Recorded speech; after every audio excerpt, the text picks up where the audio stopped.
शिव जी, स्वर्गीय मोहन जी की वसीयत तो आपने पढ़ ही ली है। उन्होंने अपनी जायदाद शिव और शक्ति आप दोनों में बराबर बांट दी है और साथ की अचल संपत्ति बेचकर उससे मिलने वाली रकम को भी आप दोनों में बराबर बांटने का जिक्र है इसमें।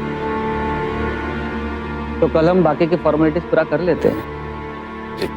तो मैं अब चलता हूँ। जी। नमस्कार। नमस्कार।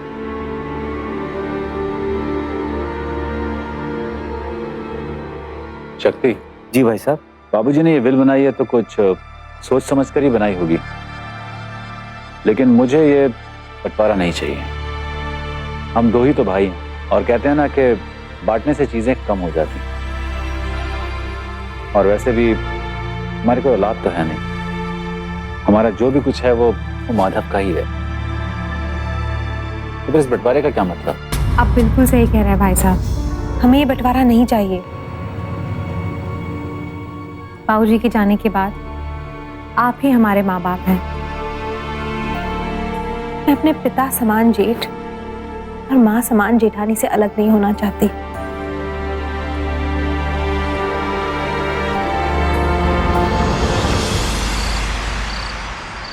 देखा, तुमने जो कहा है ना, ऐसे हर कोई नहीं कहता। तुम इस दुनिया की सबसे अच्छी और समझदार बीवी हो। और क्या तुम्हें पता है कि तुम इस दुनिया के सबसे बेवकूफ पति हो? कल तुम अपने पूज्य भ्राताश्री से कहोगे कि हमें बंटवारा चाहिए। मगर क्यों? तुमने ही तो आज कहा था कि बंटवारा नहीं चाहिए, अब बोल रही हो बंटवारा चाहिए। हाथी के दांत खाने के अलग होते हैं और दिखाने के अलग। अगर मैं अपने मुंह से कुछ कहती तो बुरी बन जाती। बहू तो बहू होती है, लेकिन तुम चाहे जो भी कहो, भाई की बात का बुरा कोई नहीं मानेगा। अरे मेरे भोले बलम, बड़ा भाई छोटे भाई को हमेशा माफ कर देता है और मेरे भोले बनने में हम दोनों की भलाई, याद रखना। लेकिन रेखा, तुम एक बात क्यों नहीं समझ रही हो? मतलब बंटवारा होने के बाद हम लोग करेंगे क्या? मतलब अभी एक बिजनेस चल रहा है, भाई साहब उसको अच्छी तरह संभाल लेते हैं। बंटवारा होने के बाद कौन संभालेगा उसको? देखो, मैं भाई साहब की तरह दिन रात मेहनत तो नहीं कर सकता, और अपना माधव है, इस पूरे घर की इकलौती संतान है, सब कुछ उसी का तो है। कब तक? मैं पूछ रही हूँ कब तक? कल का क्या पता, अगर भगवान ने उन्हें भी एक संतान दे दी तो? अरे जितना दिमाग तुम्हारे भाई के पास है ना, उससे कई ज्यादा दिमाग मेरे पास है। लेकिन अरे ससुर जी ने तुम्हारे लिए कितना कुछ किया है, तुम भी अपने बेटे के लिए कुछ तो करो ना। तुम्हें अपने बेटे की चिंता नहीं है? अरे तो फिर हम अपना बिजनेस करेंगे, आगे बढ़ेंगे। हम एकदम बिजनेस करेंगे, आगे बढ़ेंगे। समझा क्या? समझा नहीं अभी तक है, नाटक का क्या हो रहा है? चल, कल स्कूल नहीं जाना? कैसी लगी मेरी एक्टिंग? बहुत बढ़िया बेटा, बहुत बढ़िया। चल सो जा, बेटा एक्टर बनेगा। सो जा, सो जा।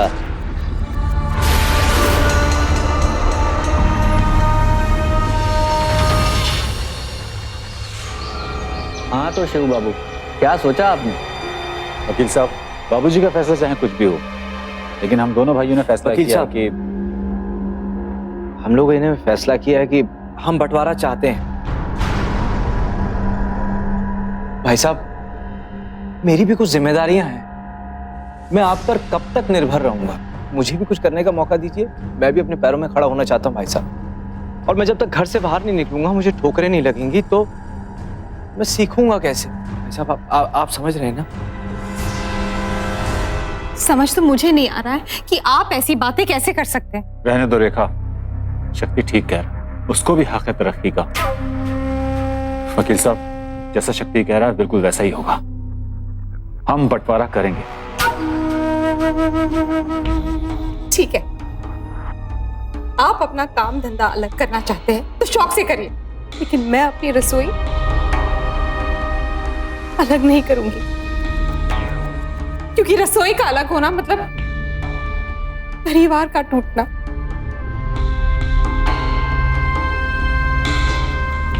और मैं अपने परिवार को कभी नहीं तोड़ूंगी। रेखा, रेखा, रोते नहीं, तुम रो क्यों रही हो? तुम तो बहुत अच्छी हो और तुम्हारे होते हुए हम कभी अलग नहीं हो सकते। भाभी,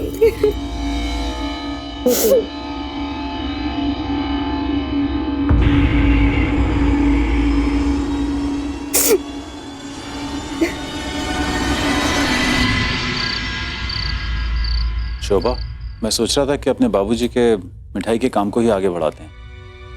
मोहन स्वीट्स का सिक्का चलता है मथुरा शहर में। इतना पुराना हमारा ये काम है, बंधे हुए ग्राहक हैं और मैंने सारी जिंदगी यही काम किया है, तो मुझे इसी का तजर्बा है।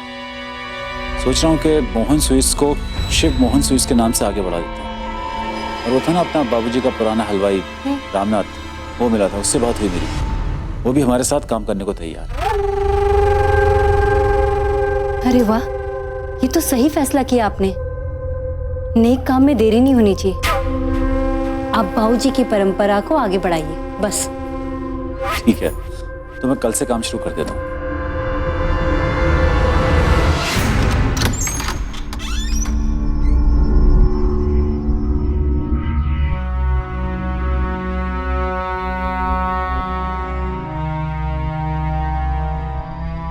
बाबूजी का मिठाइयों का इतना बड़ा बिजनेस है, उसके नाम का फायदा कोई और उठा ले जाएगा और तुम बस मोबाइल पर गेम खेलते रह जाओ। बाबूजी के नाम पर तुम्हारा भी हक है। रेखा, तुम्हें पता तो है मुझे मिठाई विठाई के बारे में कुछ मालूम है नहीं। डर तो ऐसा रहे हो जैसे खुद अपने हाथों से मिठाई बनानी है तुम्हें। सुन, जो बाबूजी का पुराना हलवाई था ना रामनाथ, हम उसे रख लेंगे। पुराना स्वाद बरकरार रहेगा तो पुराने ग्राहक हमारे पास ही आएंगे ना। लेकिन अरे सोच कर तो देखो, मैं जैसा कहती हूँ वैसा करो, बाकी मैं संभाल लूंगी।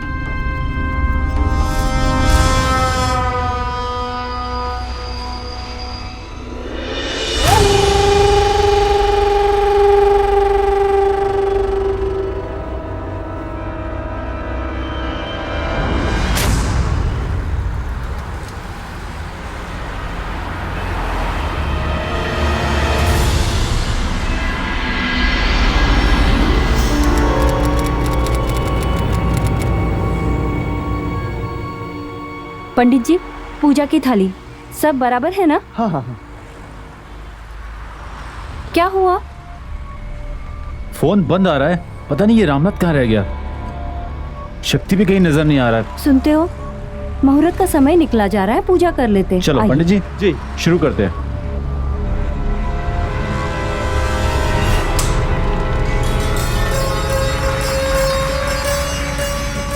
चलिए आरंभ करते हैं। ओम मंगलम भगवान विष्णु मंगलम गरुड़ध्वजम मंगलम कुंडली। लो, शक्ति भी आ गया। अरे पंडित जी प्रसाद देना। जी ये लीजिए। अरे वाह, अरे कहाँ रह गया था तू? भाई साहब आपकी नजरों के सामने ही थे, वो दिख रही है आपको सामने दुकान, उसी दुकान के मुहूर्त में। क्या शक्ति, अपने घर का मुहूर्त छोड़ के तू दूसरों के मुहूर्त में चला गया। खैर छोड़, प्रसाद खा मेरे हाथ से। भाई साहब एक सेकेंड, वो किसी दूसरे की दुकान का मुहूर्त नहीं है, वो हमारे खुद की दुकान का मुहूर्त है भाई साहब। बल्कि आपको मिठाई खानी चाहिए अपने छोटे भाई के हाथ से।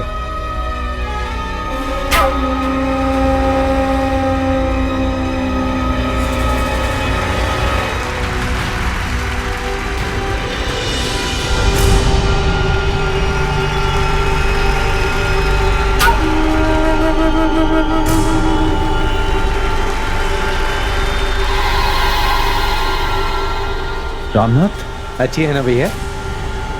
बहुत अच्छी है, लेकिन तुझे यही काम करना था तो हमारे साथ क्यों नहीं किया? भाई साहब दरअसल बात यह है कि मैं बाबूजी का नाम रोशन करना चाहता हूँ आप ही की तरह, इसीलिए मैंने वो दुकान की।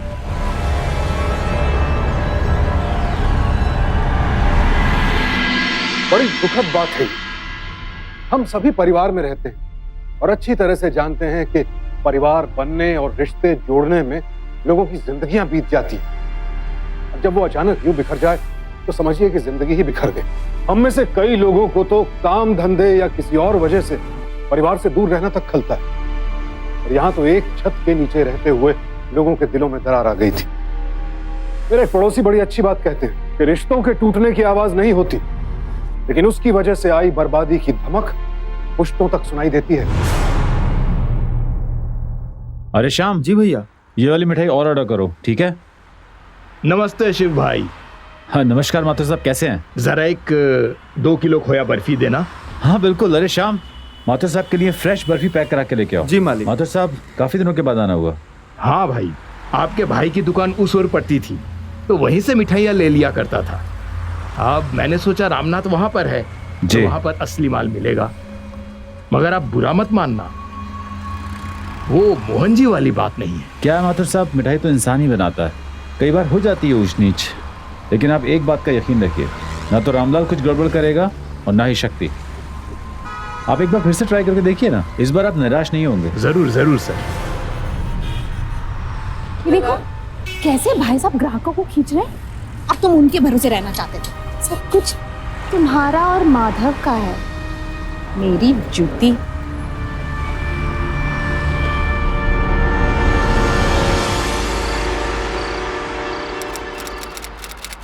शक्ति, काम कैसे चल रहा है? ठीक है। एक बात बोलूं, बुरा तो नहीं मानोगे? देखो, तुम्हारा बड़ा भाई हूं इसलिए कह रहा हूं, धंधे पे थोड़ा ध्यान दो। माना कि तुम्हारे पास बहुत अच्छा हलवाई है, लेकिन क्वालिटी से कभी भी समझौता मत करना। वो क्या कहते हैं कि ग्राहक के कदम एक बार अगर दूसरी दुकान पे चले गए तो फिर लौटना बहुत ही मुश्किल हो जाता है। तजर्बे से बोल रहा हूँ। तो माथुर साहब आए थे, कह रहे थे कि बस भैया बहुत हो गया, प्लीज अब आप मुझे मत बताइए कि मुझे क्या करना है और क्या नहीं करना है। मैं सब जानता हूँ किस तरह आप अपनी दुकान पर बैठकर मेरे ग्राहकों को मेरे खिलाफ ही भड़काते। अरे मैं क्यों? और जहाँ तक क्वालिटी की बात है ना, क्वालिटी में कोई कमी नहीं। कमी कहाँ पे आ रही है ये आप पे अच्छी तरह जानते हैं, और सब लोग। शक्ति, ये क्या हो गया तुम्हें? अरे दुकान क्या अलग हो गई, तुम्हारे तो तेवर ही बदल चुके हैं। बड़े भाई तुम्हारे भले के लिए कुछ कहना चाहिए, तुम हो के... बहुत हो गया है, अब आप मत शुरू कीजिए। बड़े भैया मेरे बारे में क्या सोचते हैं मैं अच्छी तरह जानता हूँ, और आप क्या सोचती हैं ये भी अच्छी तरह जानता हूँ। जब तक मेरे पैसों और मेरी चीजों पर इनका अधिकार था, हक था, तब तक सब अच्छा चल रहा था। लेकिन जब से मैंने अपने बारे में सोचा है और अपने आप को अपने पैरों पे खड़ा करने के बारे में सोचा है, तब से इन्हें प्रॉब्लम है।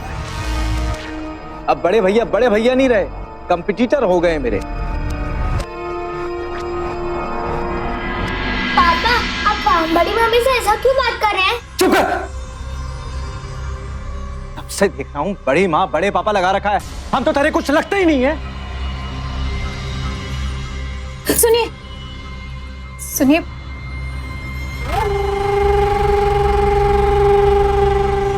अभी इसी वक्त भैया और भाभी से माफी मांगी।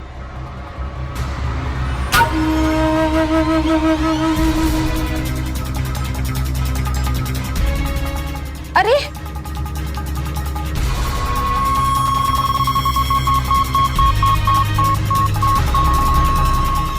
देखा आपने कैसे एक गलतफहमी की वजह से बात बिगड़ जाती है, और परिवार में कई बार ऐसा होता है कि गलतफहमी की वजह से नाराजगी बढ़ती है और फिर कहा सुनी तकरार में तब्दील हो जाती है। ऐसे में मुश्किल दूर करने का एक ही तरीका होता है, बातचीत। लेकिन यहां तो बातचीत की गुंजाइश ही नहीं बची थी। शक्ति ने रेखा के कहने में आकर बेवकूफी की, लेकिन कहीं ना कहीं शिव ने भी तो नादानी की ना। अगर वो ठंडे दिमाग से बात करता शायद सब ठीक हो जाता। मैंने सुना है कि रिश्तों में नादानी कई बार बड़ी दुश्मनी की वजह बन जाती है, और दुश्मनी से कभी किसी का फायदा नहीं होता। ये मेरा निजी अनुभव है।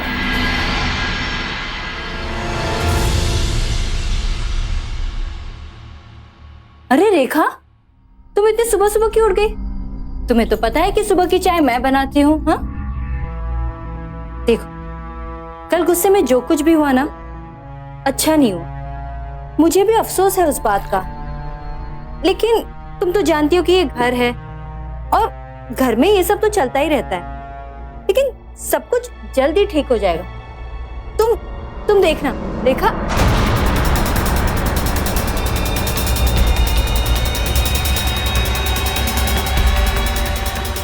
दूसरा चूल्हा? हाँ भाभी, इन्होंने मुझे रसोई अलग करने को बोला है। क्या? हाँ भाभी, अब ये घर घर नहीं रहा। अब इस घर में एक दूसरा चूल्हा भी जलेगा।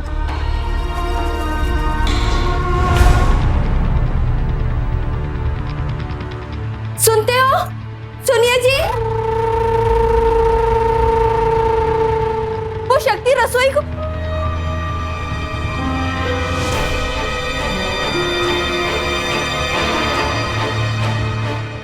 ए वर्मा। हाँ भैया जी। ये घर का आधा हिस्सा हमारा है। हाँ जी। जितनी जल्दी हो सके दीवार खड़ी कर दे यहाँ पे। और घर की दीवार 9 फीट ऊंची होनी चाहिए। मैं नहीं चाहता किसी पराई की नजर पड़े हमारे घर पे। और जब तक दीवार नहीं हो जाती तब तक रस्सी बांध यहाँ पे। हाँ भैया जी। हो गया? हाँ हाँ हो गया, छोड़ दी।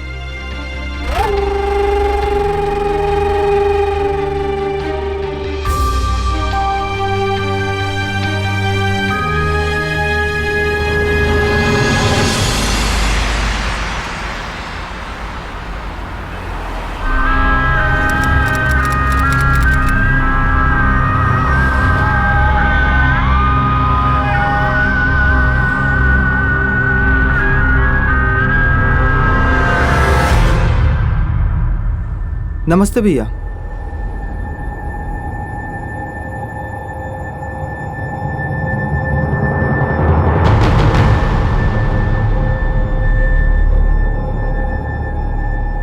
कैसे हो शक्ति बेटा, आज जल्दी आ गए?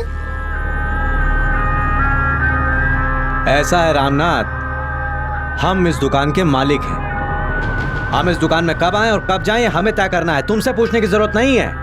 और हाँ, बेटे तो हम सिर्फ अपने बाप के हैं, तुम्हारे नहीं, तुम्हारे मालिक हैं।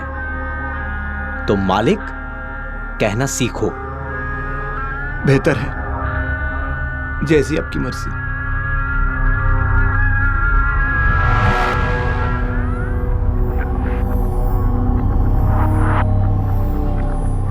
क्या ये क्या बना है? मिठाई है ये? गोबर जैसा बना है। बात करते हो? बाबूजी ने तुम्हें जिस रकम पे रखा था उससे 1.5 गुना ज्यादा रकम पे मैंने रखा है। मिठाई फर्स्ट क्लास बननी चाहिए, एक बार बोल रहा हूँ, बार बार नहीं बोलूंगा। घी बनाए खिचड़ी और नाम बहू का हो। माल तो ठीक से लेते नहीं हैं आप। अरे कभी बाजार गए हैं?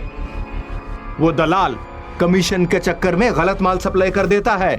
शिव भैया को देखो, वो अपने हाथों से चुन चुन करके माल लाते हैं। अच्छा, खाते यहाँ की हो, बजाते वहां की हो। बस बस, बहुत हो गया भैया जी। आज बहुत टेढ़े हो रहे हो। आपके बाबूजी ने कभी हमसे अबे तबे नहीं कहा। अरे कर्म फूटे थे हमारे जो आपके यहाँ चले आए। अरे तो जाओ ना, रोका किसने है? जाओ उसी के पास जहाँ से मुंह उठा के आए थे। ठीक है, जा रहे हैं। जाओ जाओ। बड़े आए, बड़े आए। जाइए, जा रहे निकलिए अब। वहीं जाएंगे ना जहाँ से मुंह उठा के आए थे आप। जाइए।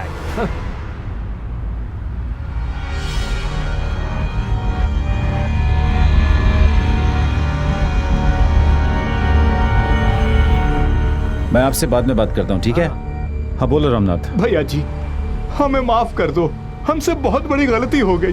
1.5 गुना की लालच में सालों की इज्जत गंवा बैठे। अब हम वहां काम नहीं करेंगे, हमें अपने पास रख लो भैया जी।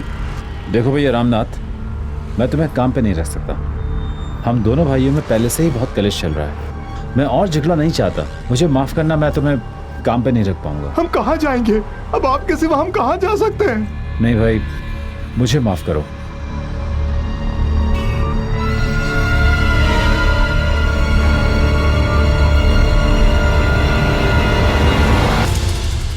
जैसे ही खाना देंगे ना, सबसे पहले खा लेना, ठीक है? खूब मजे कर। पापा जल्दी करो ना, लेट हो रहा है। बेटा कर रहा हूँ ना तेरे सामने। नई बाइक ले लो ना, पुरानी हो गई है। पुरानी हो गई है? बेटा पुराना तो तेरा बाप भी हो गया, बदल दे उसको। तेरे नाना ने लाख रुपए दहेज में लाके दिए थे ना जो। सुनो जी, मेरे पिताजी पर मत जाओ। तुम्हारे पिताजी ने तो लाखों छोड़े ना, ले लो नहीं खा।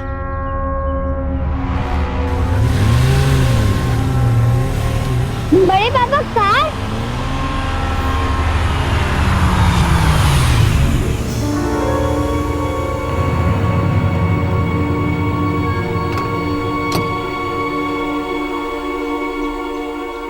बड़े पापा नई कार।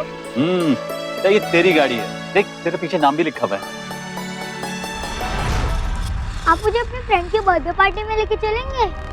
बिल्कुल, क्यों नहीं, तेरी गाड़ी है, चलते हैं। अपने बेटे को थोड़ा वक्त दिया कर, कहीं ऐसा ना हो कि वो भूल जाए कि तुम उसके बाप हो।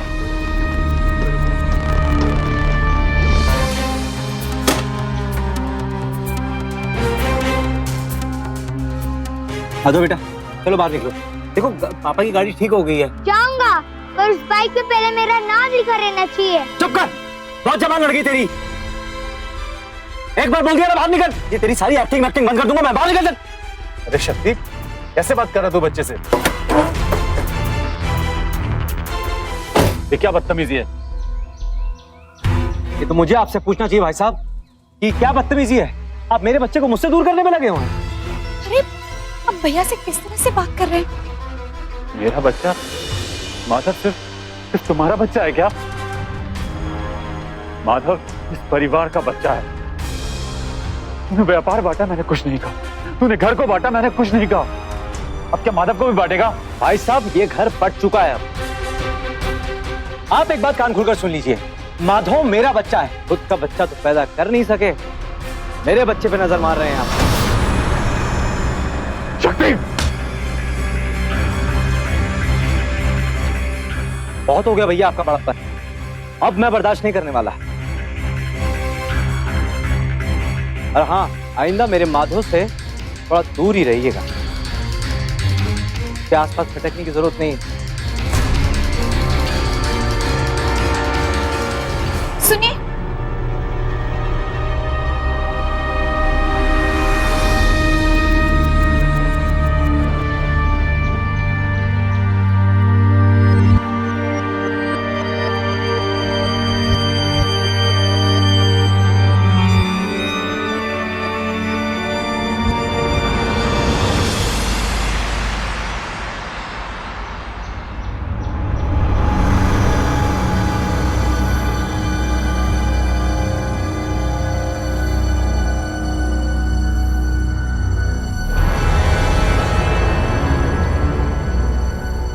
मैं 1 घंटे में फोन करता हूँ। चल बेटा बैठ। क्या किया ये?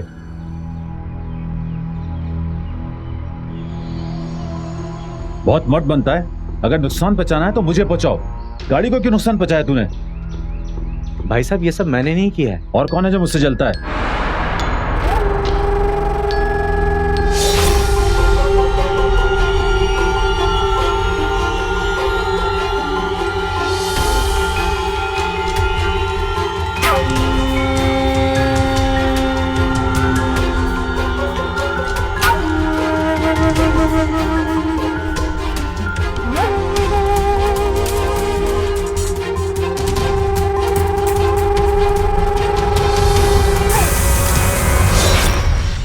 अरे जब मैंने आपको एक बार कह दिया कि ये सब मैंने नहीं किया तो नहीं किया ना। किसी ने किया होगा, 1000 दुश्मन है आपके यहाँ पे। सही कह रहे हो तुम। तेरा जैसा भाई हो ना, तो दुश्मन की जरूरत ही क्या है? खुद तो कुछ करना नहीं है और दूसरों की तरक्की से चलते हैं। क्या मतलब? आप मुझ पे इल्जाम लगा रहे हैं? मुझ पे इल्जाम लगा रहे हैं? ठीक है, अब मैं करके ही दिखाता हूँ आपका। क्या करेगा? बताता हूँ मैं क्या करूँ। करके दिखा, हाथ लगा के दिखा गाड़ी को। अभी बताता हूँ क्या करेगा तू? मैं बताता हूँ क्या करूँगा मैं। क्या करूँगा मैं? करूँगा मैं।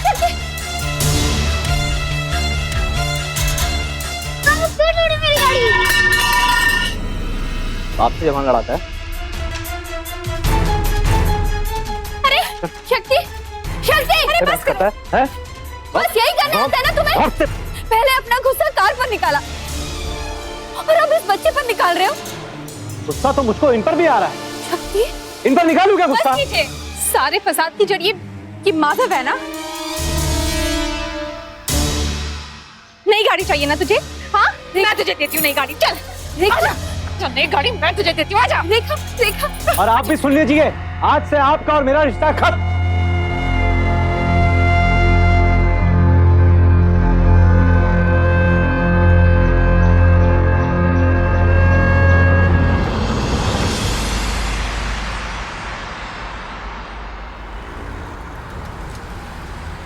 जी, ये मिठाइयाँ सब निकलवा के नहीं लगवा दो। अब देखो सफाई अच्छे से करना। जी। अगर सफाई अच्छी होगी तो ग्राहक को विश्वास आता है। जी भैया। अच्छा, मैं अंदर देखता हूँ। भाई साहब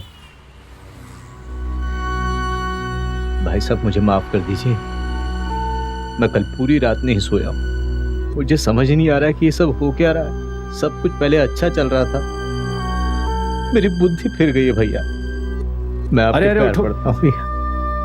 देखो, अगर सुबह का भूला शाम को घर आ जाए ना तो उसे भूला नहीं कहते, ठीक है?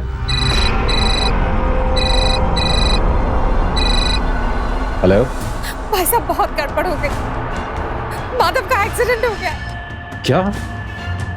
कहाँ पर हो तुम? भाई साहब मैं वृंदावन बाईपास में राधे की टीले के पास खड़ी हूँ। आप प्लीज जल्दी से आ जाइए। अच्छा सुनिए, आप प्लीज उनको कुछ मत बताइएगा। वो पहले से ही बहुत परेशान है। ठीक है, तुम वहीं रुको, मैं आता हूँ। जी जी जल्दी आइए। शक्ति, देखो मुझे मिठाई का बहुत बड़ा ऑर्डर मिल रहा है, तुम दुकान संभालो, मैं भी आता हूँ। जी।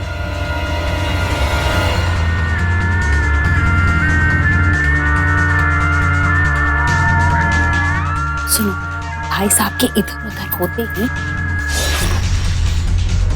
ये मिठाई बनाने वाली किसी भी चीज में मिला, समझ गए? लेकिन इससे कोई मरेगा नहीं, बस बीमार पड़ जाएगा, जिससे भाई साहब की दुकान का नाम खराब हो जाएगा और फिर उसकी वजह से हमारी दुकान निकल पड़ेगी।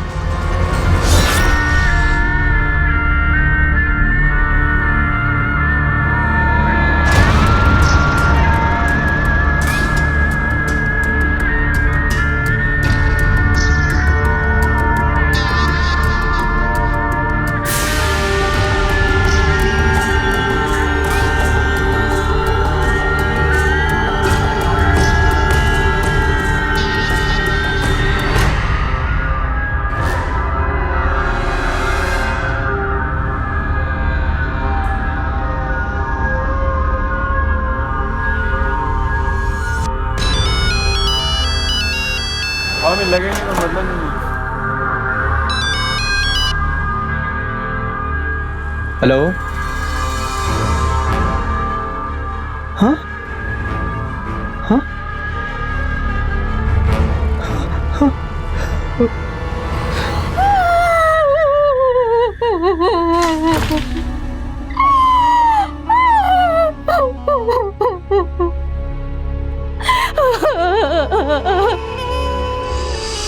देखा, भगवान ने हमारी सारी मुश्किलें अपने आप ही दूर कर दी।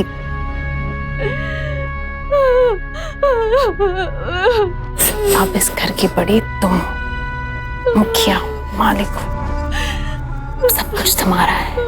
अब ये घर, दुकान, कारोबार सब तुम्हें ही संभालना है। जाओ अपनी भाभी को जाके संभालो, जाओ।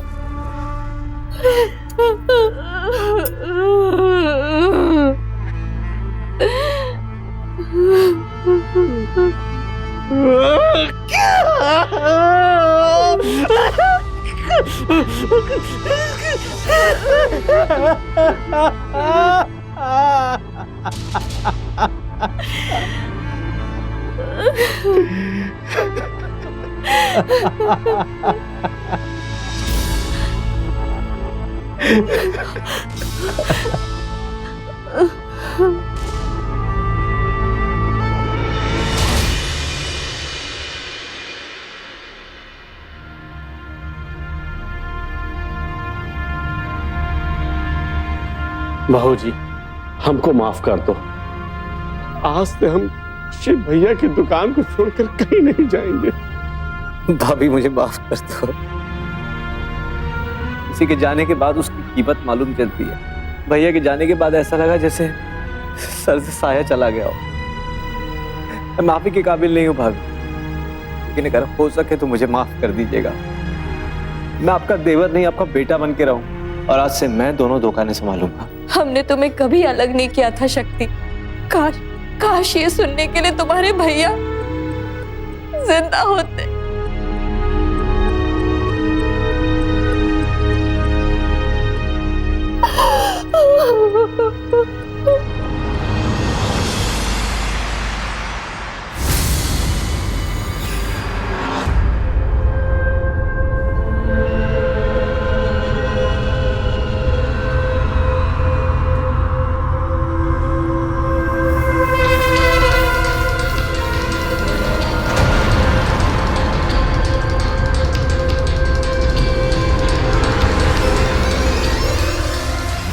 खाओ, शांति से खाओ।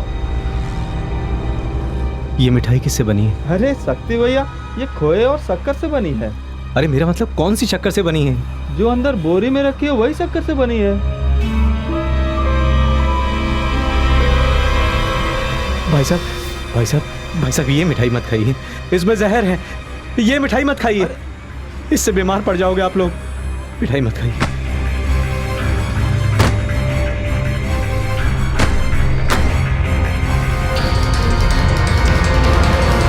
क्या हो गया है आपको? ये मिठाई में जहर है, सब खा के बीमार पड़ जाएंगे। ये आपका वहम है। सुबह से 3 थाल बिक चुके हैं, सब लोग खा रहे हैं। ये देखिए, मैं भी खा रहा हूं। कुछ हुआ? लीजिए, आप भी चख लीजिए, चखिए।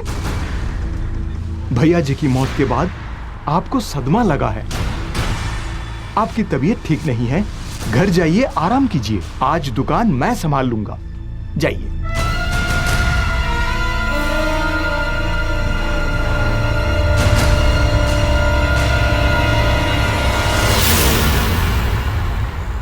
इससे कोई मरेगा नहीं, बस बीमार पड़ जाएगा, जिससे भाई साहब की दुकान का नाम खराब हो जाएगा।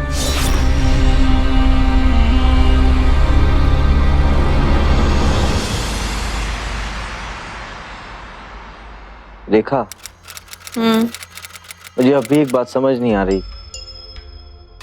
तुमने जो मुझे पाउडर दिया था मिठाइयों में डालने के लिए, उससे कोई बीमार तो पड़ा ही नहीं। ग्लूकोज खा के कोई बीमार थोड़ी ना होता है। क्या मतलब? मेरे बेवकूफ बलम, वो दुकान और उसका नाम हमारी असली प्रॉपर्टी है। तुम्हें क्या लगता है उसे मैं ऐसे ही बर्बाद होने देती? अरे वो तो बस एक बहाना था। मैं चाहती थी कि तुम किसी तरह सबके सामने भैया के पास जाओ, तुम्हारे भाई वहां से निकल जाए और उनकी मौत हो जाए। लेकिन वो इल्जाम तुम पर नहीं है, समझे? इसका मतलब? देखा, इसका मतलब तुमने भाई साहब को?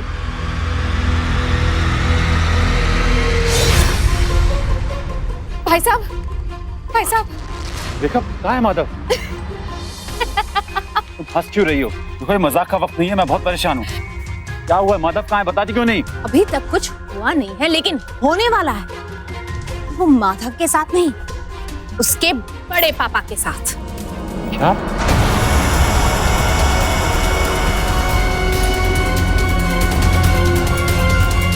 अरे क्या हुआ है? बोलती क्यों नहीं?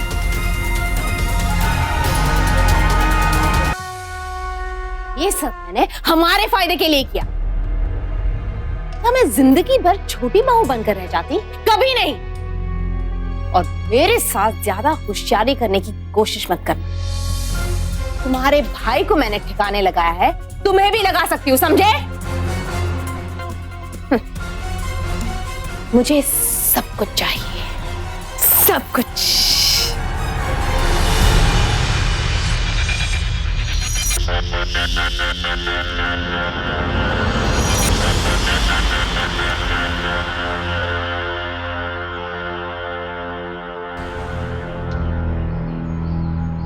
रेखा, ऐसे बाहर क्यों खड़ी हो? अरे देखिए ना भाभी, अभी तक माधव की स्कूल बस नहीं आई। अरे तो बस वाले को फोन कर दो ना। हाँ। हेलो जी, मैं माधव की माँ बोल रही हूँ। माधव अभी तक घर नहीं पहुंचा।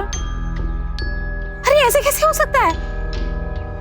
हेलो, अरे क्या हुआ? भाभी, बस वाला तो कह रहा है कि स्कूल छूटने से पहले ही माधव निकल गया स्कूल से। कोई आया था उसे लेने के लिए।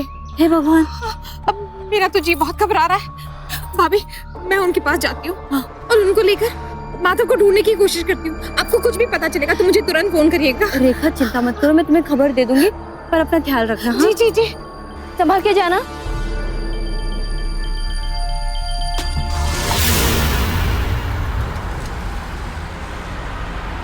सुनिए, माधव स्कूल से नहीं आया है, कोई उसे स्कूल से लेकर गया है। मेरा दिल बहुत घबरा रहा है। चलिए उसे ढूंढते, चलिए ना।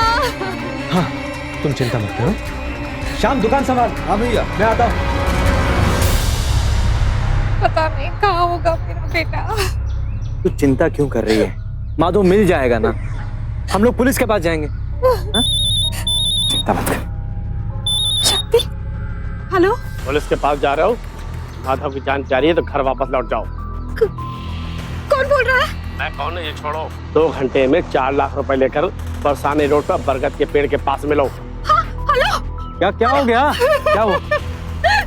शक्ति, किसी ने हमारे बच्चे को अगवा कर लिया है। 4 लाख रुपए मांग रहे हैं और उसे जान से मारने की धमकी दी है। अब क्या करेंगे हम? तू चिंता मत कर, माधव को कोई हाथ नहीं लगा सकता। हम लोग अभी पुलिस के पास जाके रिपोर्ट लिखवाते हैं। चल चल।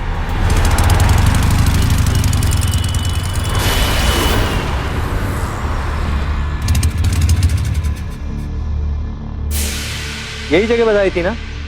हाँ, बोला था बरगद के पेड़ के नीचे। लेकिन यहाँ तो कोई दिख ही नहीं रहा। कौन है? हाँ, कहाँ हो तुम? मेरा बेटा कहाँ है? हम पैसे लेकर आए हैं। सब गड़बड़ हो गई है। यहाँ आते वक्त तुम्हारे लड़के ने गाड़ी से निकलने की कोशिश की, जिसकी वजह से उसका एक्सीडेंट हो गया और वो मर गया है। क्या? उसकी लाश तुम्हारे घर पे पहुंचा दी गई है। क्या हुआ? क्या हो गया? क्या हुआ माधव के साथ?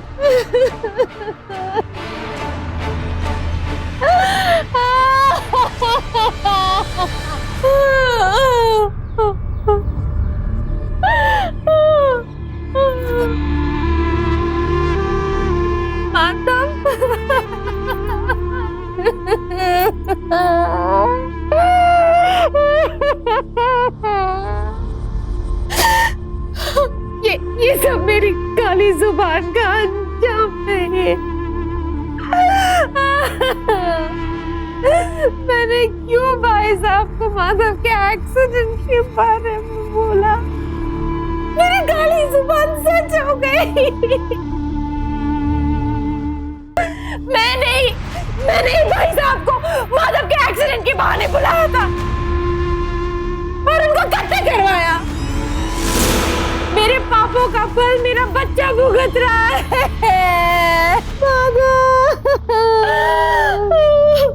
अपने पापों का फल इंसान खुद ही भुगतता है। चल बेटा माधव उठ जा। कैसी लगी मेरी एक्टिंग पापा? मम्मा आप तो सरप्राइज हो गई। पापा मैं टेस्ट में पास हो गया ना? हाँ बेटा, पास हो गया तू।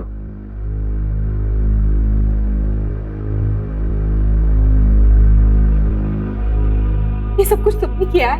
ये सब तुम्हारा किया कराया है? मैं तुम्हें छोड़ूंगी नहीं। काश ये थप्पड़ मैंने तुम्हें तब मार दिया होगा जब पहली बार तुमने मेरे कान भरे थे।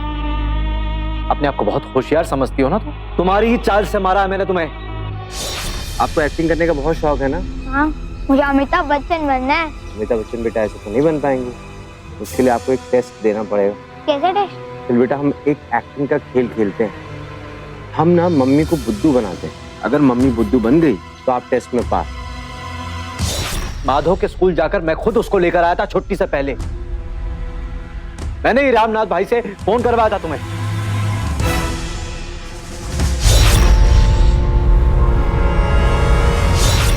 और तुम अपनी जाल में खुद फंस गई। अरेस्ट कर लो इसे। छोड़ो मुझे। माधव, माधव।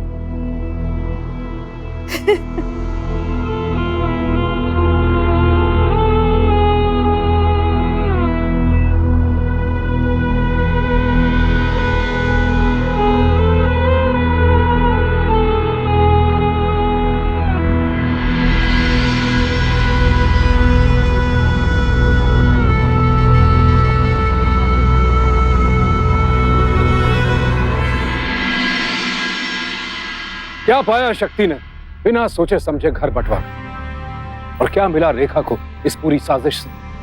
ना पति, ना बेटा, और ना वो पैसा जिसके लिए उसने ये सब कुछ किया। कुछ मिला तो बस शिव की हत्या के आरोप में 14 साल की सजा। अपने सपने वो सजा नहीं पाई, उल्टे एक बसा बसाया परिवार उजड़ गया। अब कैसे परवरिश होगी माधव? उसकी ताई उसे ठीक से पाल पाएगी या नहीं, ये अलग बात है, लेकिन क्या वो जिंदगी भर अपनी मां के किए को भूल पाएगा? शक्ति अपने भाई की दुकान संभाल लेगा, लेकिन क्या वो जिंदगी भर इस हादसे से उबर पाएगा? बात सीधी सी है कि हम जो कुछ भी करते हैं वो एक ना एक दिन लौट कर जरूर आता है। अगर हम ये समझ लें कि बुरी करनी का फल यहीं इसी दुनिया में भुगतना पड़ता है, तो यकीन मानिए अपराध लगभग खत्म हो जाएगा। अपने भीतर पल रहे लालच के राक्षस से रहे सावधान, क्योंकि सावधानी आपकी तो सुरक्षा आप लोग। सावधान इंडिया।